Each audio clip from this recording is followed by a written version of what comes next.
Yes, very good evening to all of you. Good evening, guys.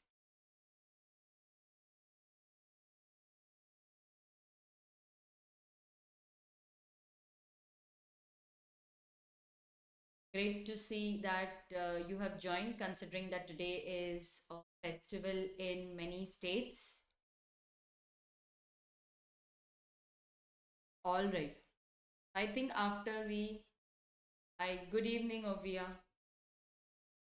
I think after joining CA, we rarely get to enjoy Diwali or Ganesh festival or any other festival in our family. Yes, is it the case with you? I remember missing all the functions when I was studying for CA. No marriage, and I did not attend a few marriages in my own family, and also there were a few events which we didn't have time to attend because we were busy studying for CA. So I guess that's the case with many students, yes. All right. So today also our session is going to be a very small one because we are going to discuss deposits, okay, acceptance of deposits. Now, students, this chapter appears to be very small, but actually there is a lot that we can discuss. But do we need to revise everything right now? I don't think so because detailed questions are not asked on this chapter. Okay. So, yes, you need to know the provisions. I will be discussing the most important sections from this chapter. Okay, the most important ones. But yes, I totally agree that this chapter can be discussed in quite a lot of detail. All right. So, we are going to discuss acceptance of deposit. You can expect at least one case based question, one MCQ, and one question from the case based MCQ. So this chapter is important. Every year they ask questions from this chapter. The chapters which are important for exam and every year a question is asked are debentures, charge, deposits, auditors, accounts of company. 100% questions will be asked from these chapters. So you need to be very thorough. And yes, we are expecting around 30 marks of questions from FEMA, companies incorporated outside India, and LLP. So these are also important chapters, and you need to be well prepared with these chapters because the weightage of the new chapters is very high, right? So let us discuss.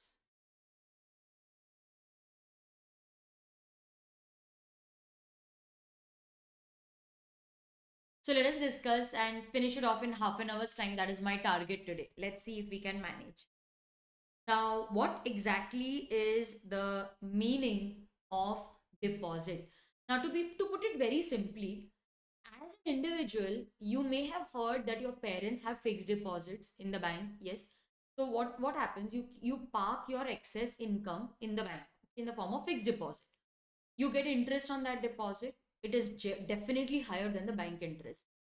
After the period expires, you can either renew it or put it, in auto renewal. It will keep on renewing, or you can ask the bank to redeem it and you will get the money in your account.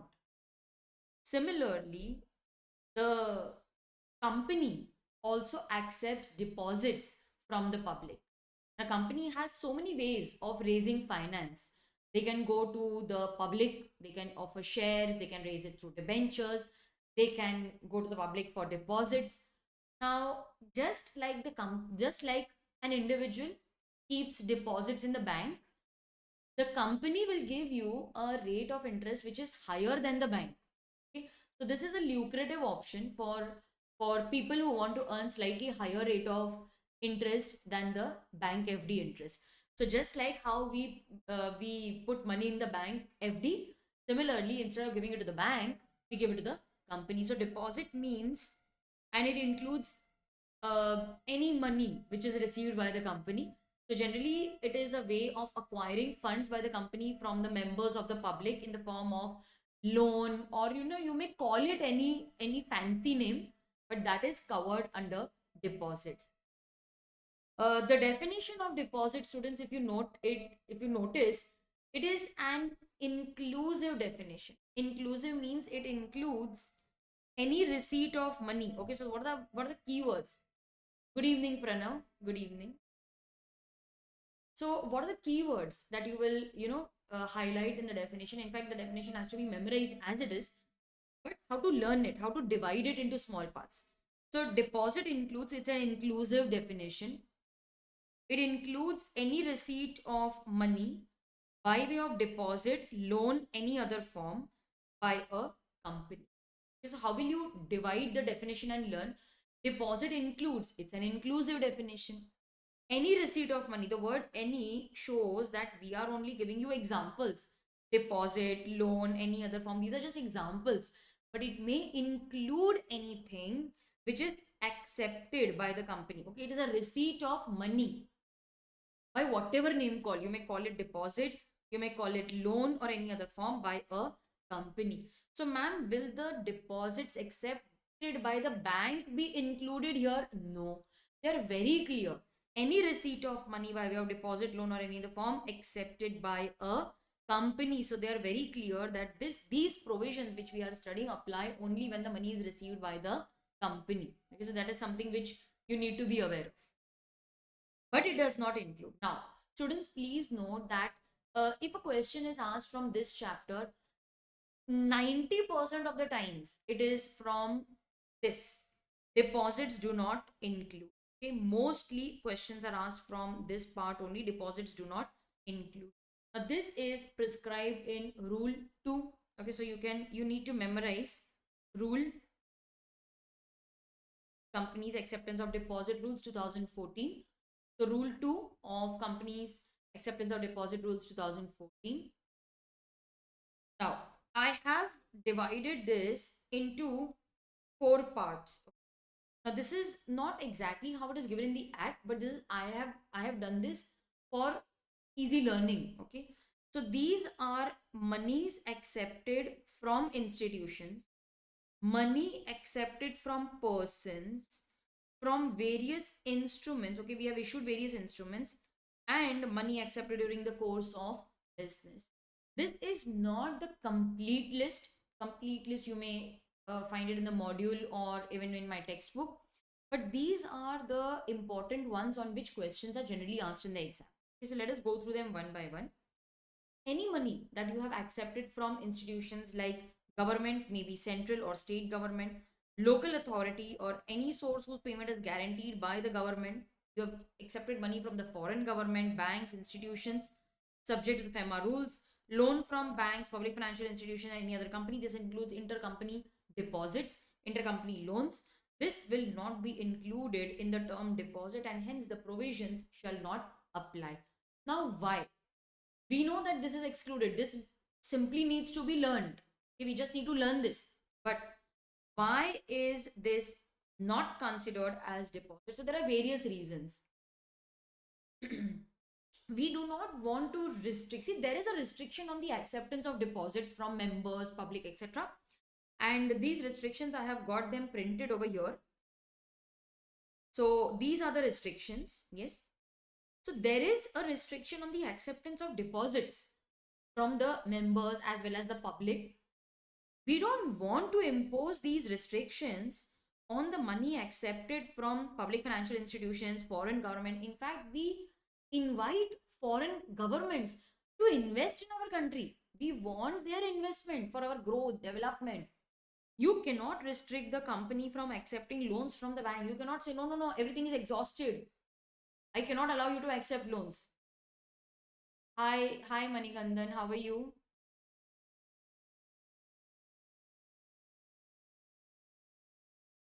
I hope all is well at your end. Okay, so we do not want to impose any restrictions. That is why we say that this will not be considered as deposit. Sometimes there are separate provisions also for this. So we are not going to restrict the company from accepting money in this manner. Okay. Instruments, yes. In case the company has accepted money through or maybe by issuing these instruments, like say for example commercial paper. Now what exactly is the meaning of commercial paper? These are basically unsecured instruments, like Godrej, a very reputed company. Okay, Godrej, a very reputed company, accepts money by issuing commercial paper. Now commercial paper is regulated by RBI, so we do not require any further regulation over here. They are short term debt instruments. Basically they are unsecured, they are issued at a discount, and they are you can make investments only in multiples of 5 lakhs. Okay, so there are various rules, like you can make investment like 5 lakhs, 10 lakhs, 15 lakhs, that way. There are various rules which are actually applicable for this commercial paper. If you ask me why they are issued, so they are basically typically to finance your payroll requirement, like I need money to pay my salaries, I need money for my working capital requirements, or for inventory, or I need to pay the creditors. So it's a very short term requirement of funds. So there are separate rules for commercial paper. Here it is not considered as a deposit. Subscription, that is application money received. This is the further explanation. Now, we had studied earlier that in case the application money is received, okay, money is received in the form of application, the allotment must be made within 60 days. And if, oh, that's great. Okay, you passed the CS executive. Very good. Company law paper exemption. Nice. I remember you had purchased my lectures. I could recall your name, but I'm so proud of you. You cleared your CS executive company law paper, that too with exemption in first attempt by referring my lectures. You really made me proud. Very happy. Congratulations. Okay.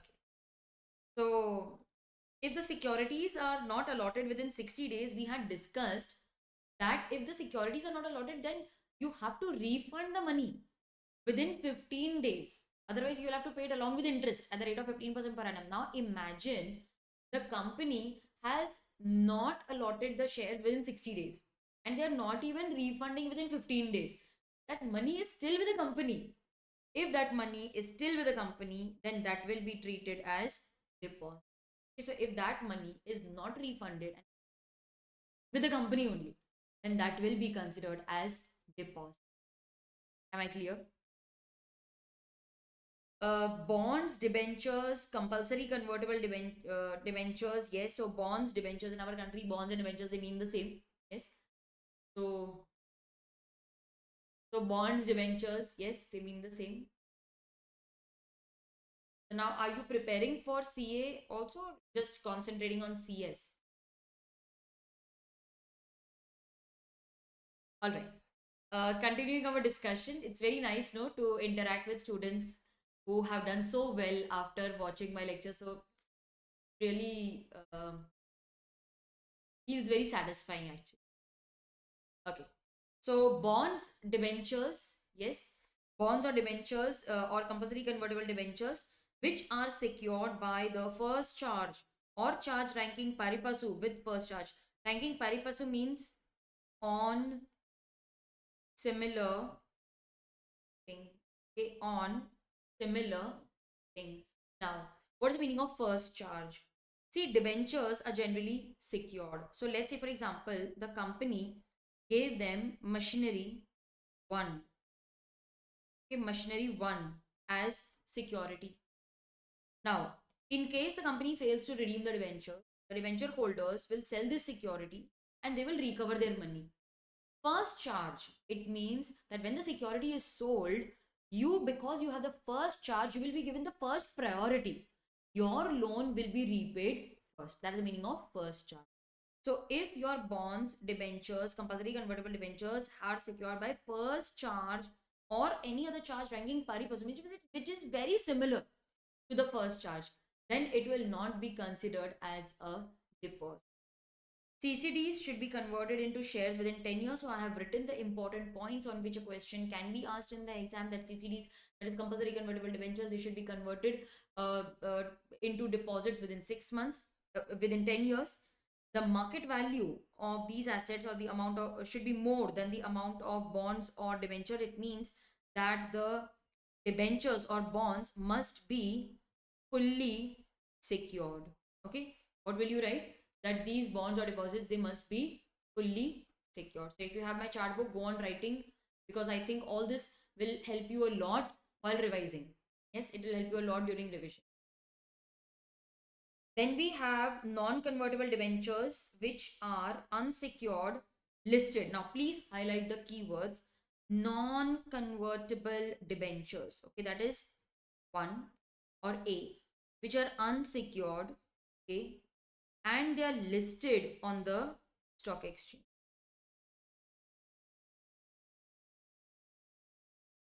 All right. So they are non-convertible debentures, NCDs. Okay, non-convertible debentures, NCD. They will not be converted into equity, they will be redeemed.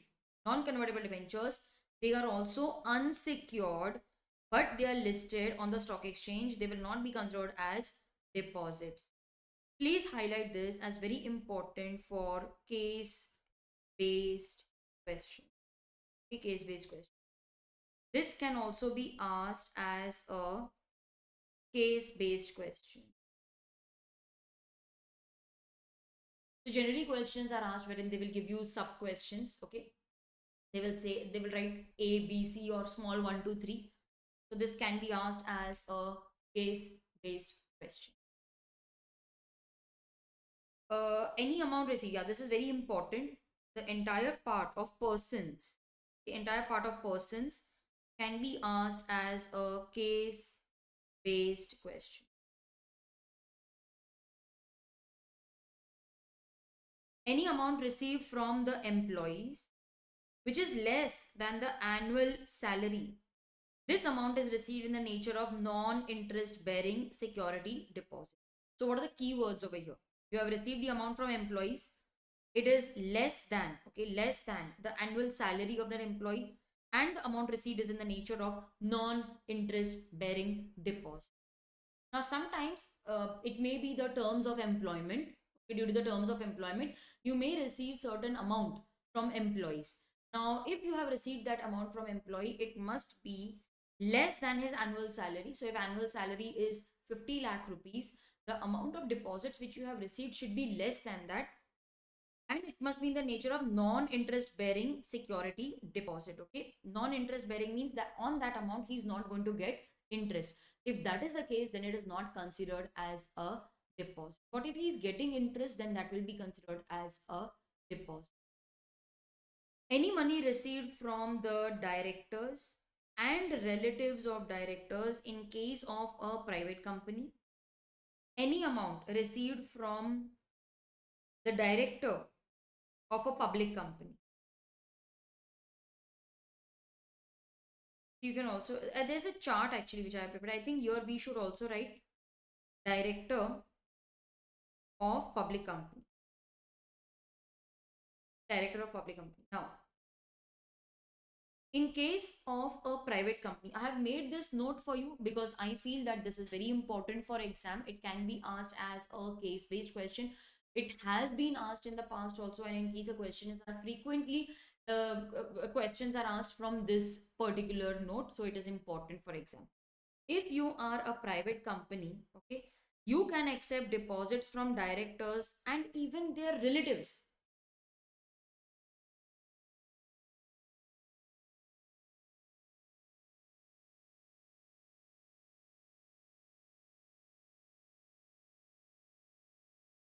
Yes, it is okay if you just learn the keywords, key points, and you memorize General Clauses Act and interpretation of. That's okay, fine. So in case of a private company, you can accept deposits from directors as well as relative of directors, provided they give a declaration that the money is from my own funds and not borrowed funds. Now, money accepted from the directors is not considered as deposit. If we don't ask for this declaration, what will these directors do? They will accept the deposits from the public. They will give it to the company and say, yeah, the money given by the directors is not considered as deposit. Then give a declaration. Give a declaration that the money is from your own funds and not borrowed funds.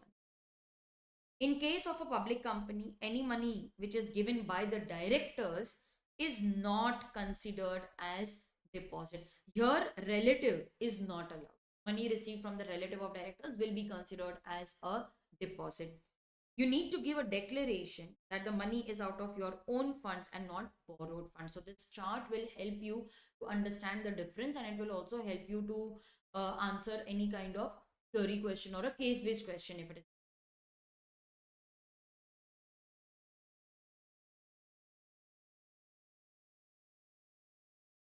Any amount which is received from the promoters as a result of bank stipulation. What is the meaning of stipulation? Stipulation means condition. Okay, what is the meaning of stipulation? Stipulation means condition. Let us first write down that what are the requirements, and after that I will explain why the bank has initiated this kind of stipulation. What is the logic behind this? Now, what is the bank's condition? Uh, the money should be brought in by the promoters or their relatives. Okay, so if you want, you can write it over here. The money is brought in by promoters or their relatives or even both. Money is brought in by the promoters, their relatives, or both. See, the exemption, it is not considered as deposit. That exemption is given only till the money is repaid. If the money is still, now that stipulation is over, like we wanted it for let's say for example that the company has borrowed 10 crore rupees from the bank. The bank said that company, you have borrowed 10 crore rupees from me. We want that the promoters should also give in some money to the company, because if the promoters money is at stake, they will work hard for the company. They will not let our money go be wasted, or they will not cause us any loss. So the bank has insisted that the promoters, they have insisted that the promoters should also bring in some money. Now, the company has repaid this loan. The company should also now return the money which they had taken from the promoters, because the bank loan is repaid. That stipulation is no longer required. So they should return this money, but they are not returning the money to the promoters. So till the time it is lying with the company, it will be termed as a deposit. Okay. So exemption is available only till the loan is repaid. After the loan is repaid, if you continue to retain the deposit, then it will be considered. If you continue to retain that money, which whatever he has brought, that will be considered as deposit. So the exemption is available only till the loan is paid.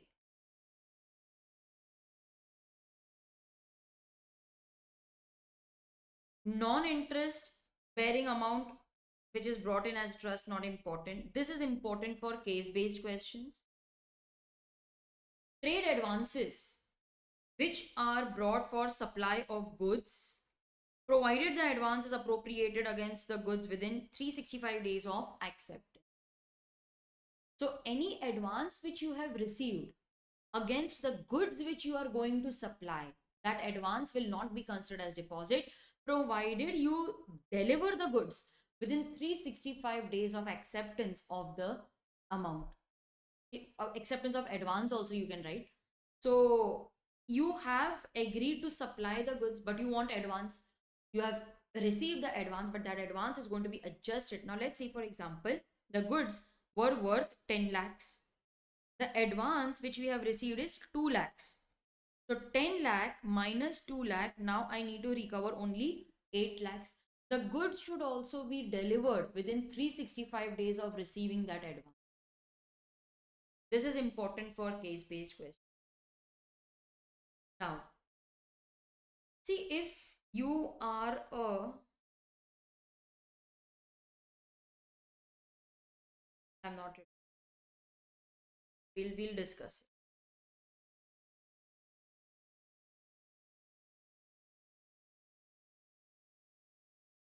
Chetna, if you have not done this chapter, then I think you must go through it at least once, because every year a question is asked from this chapter. It is asked only, and every year it is my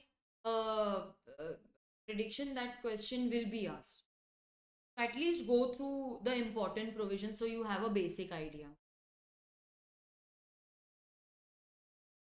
From this chapter, you need to cover this: what is not considered as deposit, what is not, and what is eligible company. These are the two important topics. If a theory question is asked, they will ask on acceptance of deposit from members. So do these three topics at least.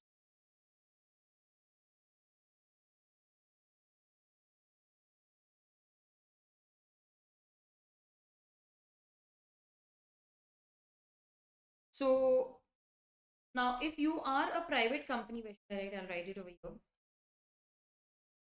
See, in case you are a private company.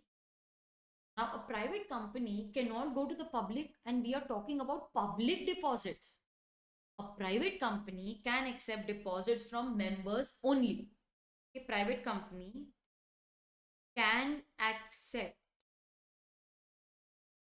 deposits from members only. What about public company? Public company has various options. If you are a public company, okay, public company can accept deposits from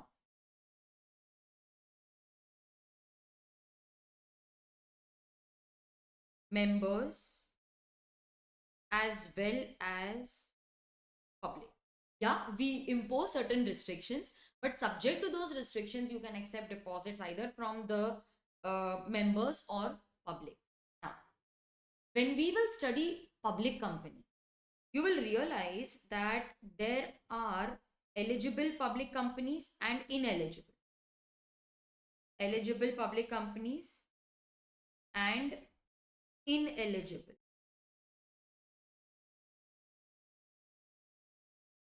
Only and only the eligible public company can accept deposits from the public. See, if public money is involved, it requires protection.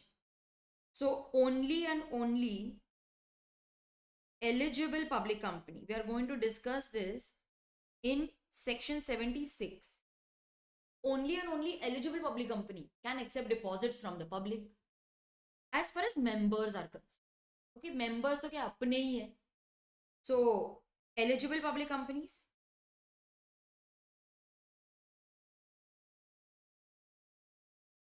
as well as ineligible public companies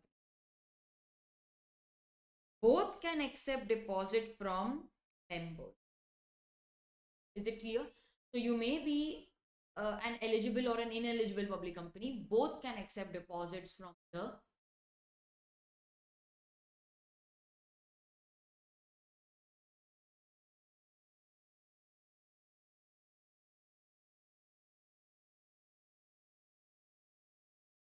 Next, let us discuss section 73.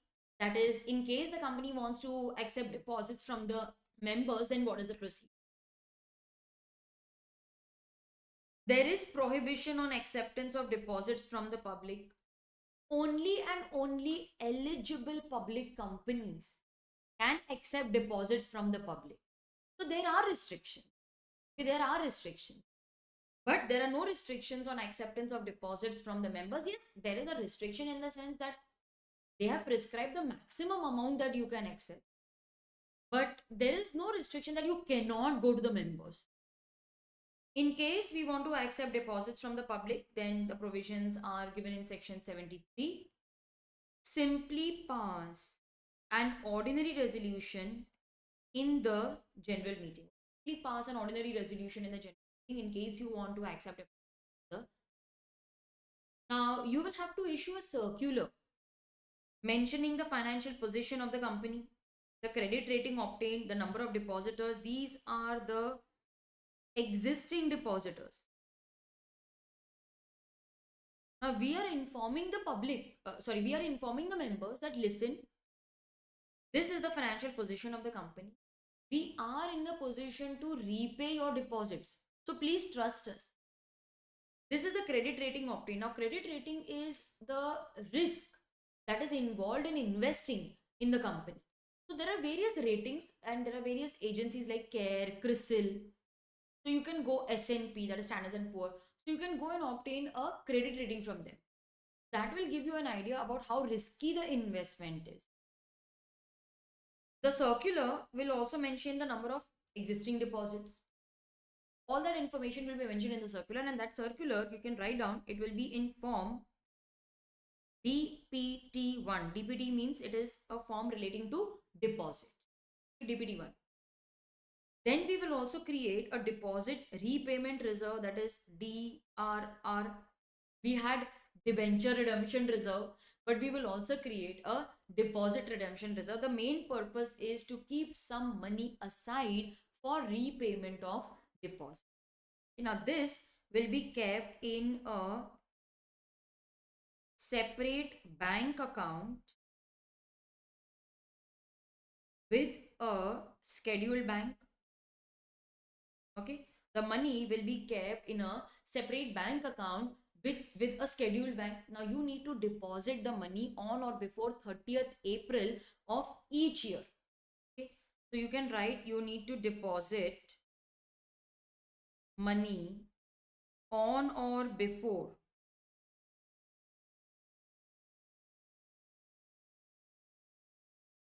30th April of each year.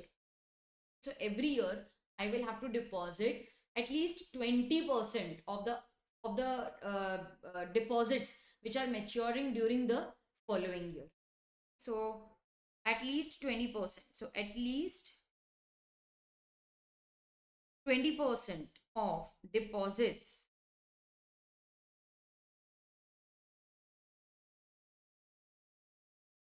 maturing during the following, means next financial year. So the reserve will be created by 30th April of the current year. But the amount will be at least 20% of the deposits maturing during the following year, next year. And yes, we need to maintain a separate bank account with a scheduled bank. You will utilize this money only for the repayment of deposits. The company should not have made any deposits, any default in the repayment of deposit except earlier. Repayment will be along with interest, and the tenure will be 6 months to 36 months. Yes, it is possible to accept the deposits which are repayable less than 6 months, but at least after 3 months. Okay.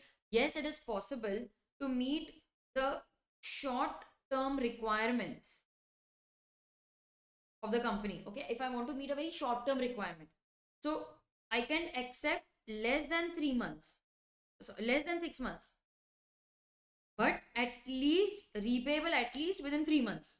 So I cannot go below 3 months, but I can accept less than 6 months. Okay, so to meet the short term requirement of funds, and that also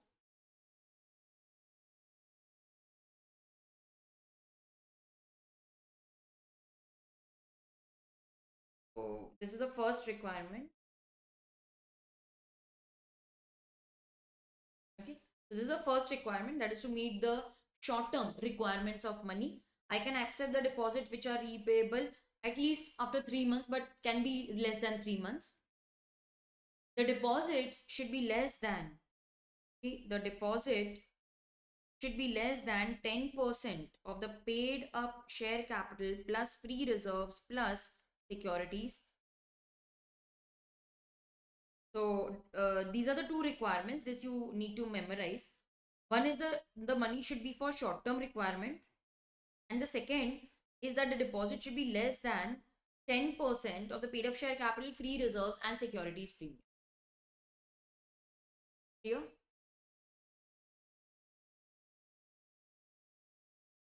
This is not important for exam because it has lost its relevance actually. Section 76, it defines eligible company. Now, to be an eligible company, you should first be a public company.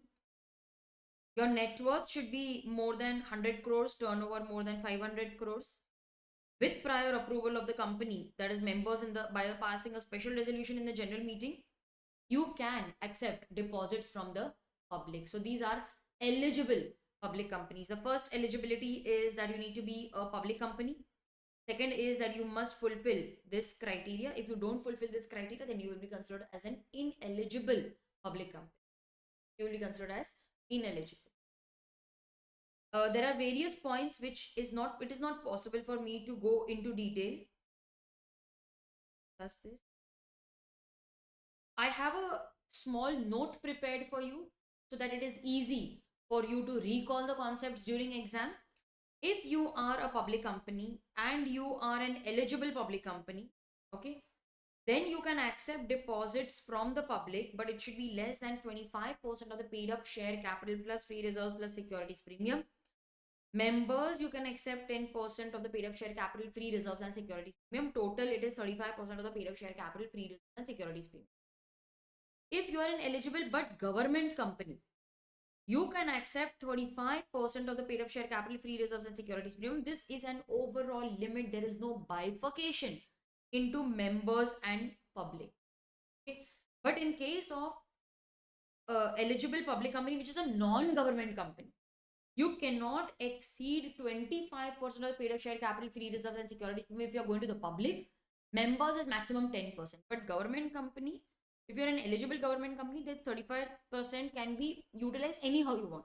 So 20% from the public and 15% from the members, that is also allowed if you are an eligible government company. If you are an ineligible public company, you cannot go to the public. You are an ineligible public company. Then the limit is 35% of the paid up share capital, free reserves and security premium, but this money can be raised from the members and the members only. So this is one very important note which will help you. See, there are other provisions also, but they are mostly that you need to read and learn, read and learn. There is no explanation which is required, but this is important for exam. This kind of a table you will not find anywhere. Okay, so it is important that you go through this table one day before the exam so that you can revise the limits. Basically, questions will be asked on these limits only. All right. Then we have the punishment which you can learn on your own. Limits. Okay, we discussed this. The last part of my discussion is on deposit trustees. So, who cannot be appointed as a trustee? It is very similar to your debenture trustee, as someone who is having pecuniary relationship with the company, somebody who has given guarantee. You are a key managerial personnel, you are a director. So, those points are very common. Now, trustees, they generally act as a liaison between the company and the depositors. Okay? So the depositors have appointed a trustee very similar to a debenture trustee. Their work is to ensure that the deposits are repaid on time, the interest is paid on time, etc. They have to protect the rights of the deposit holders. Uh, Now they can be removed before the expiry of the term. In case of independent directors are on the board, you need to obtain the consent of all the directors present plus one independent director, and in any other case obtain the consent of all the directors present in the meeting. I feel that this part can be asked in the exam, that is why I have covered it separately. So this table is important for you, that in case you have an independent director and you want to remove the trustee before the expiry of his term, obtain the consent of all the directors present plus one independent director, and in any other case, consent of all the directors present. So this is something which I feel is important for exam, can be asked in the exam, and this covers our discussion on deposits. The most important provision was what is not considered as deposit. Maximum questions will be asked from this and also eligible company. Okay? So these were the important provisions, students. In my next session, I will be covering Management and administration. Okay. I was thinking of starting FEMA, but I feel that let us first complete the Companies Act part of it. Okay. So this management and administration we will discuss tomorrow. It is a very vast chapter, but I have picked up the important provisions in my chart book. It is quite lengthy. Let's see if we are able to complete in one session. Otherwise, we will have to cover it in two sessions. uh, many questions can be asked on this. I will see you tomorrow. It's an important discussion session for us. We will be covering all the important concepts from management and administration. Okay. So from the deposits chapter, I have completed the important sections. I've also informed you the type of questions that will be asked. I will see you tomorrow again at 7 p.m. with management and administration. All right. So bye bye, students. I will see you tomorrow. I am not sure whether tomorrow will be a live session or a recorded one, but surely you will find some content at 7 p.m. Even if it is not even if it is not live, I will definitely post a discussion which will help you to recall all the concepts. Okay, a keyword revision. We will meet tomorrow at 7, either live or recorded, but surely 7 o'clock is time to study law. Yes. So tomorrow I will see you again at 7 p.m. with management and administration.